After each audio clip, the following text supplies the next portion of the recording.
magkakaiba ng pamumuno, magkakaiba rin ng mindset.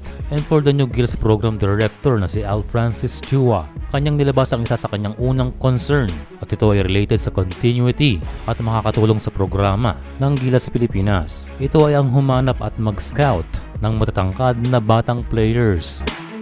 And yes, matagal na tayong supporter ng Big Guys for Development.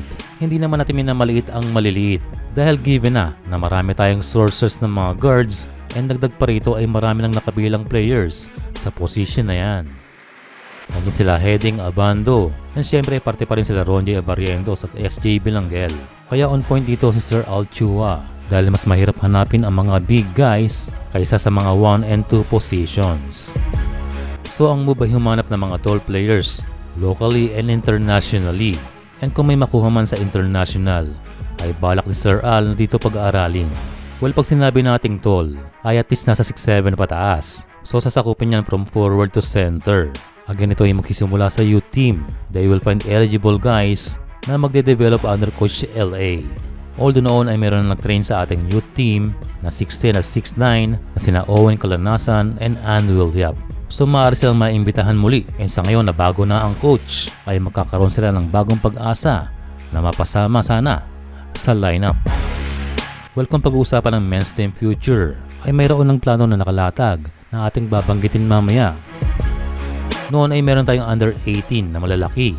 Ito yung batch nila Lagagati at Demisana. Sa katunayan ay kasama rito si Mason Amos na unang sumalang na sa men's team. So they can start locally dahil kahit pa paano ay meron mga source na rin. Sa mga players ngayon, ang biggest prospect para naman sa men's team ay ang 6'10" na si Quinton Mellor Brown. QMB is claiming na siya ay nakakuha ng passport before 16 at mayroong balita na ito ay nakarating na sa Gilas Program Director na si Al Francis Chua.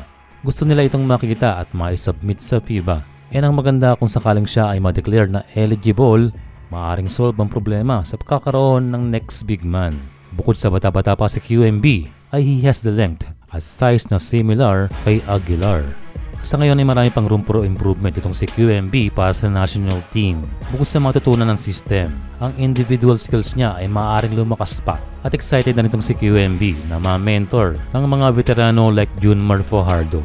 And back to Al Chua, siya raw ay nakapag-usap na kay Coach Tim Cone na kailangan nang mag-ready ng ating men's team sa ating nang nabanggit kanina na maaaring nang meron magretiro.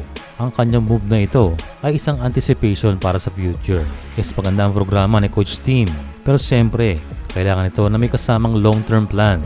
Isang plano na magsusustain sa magandang programa na nasimulan.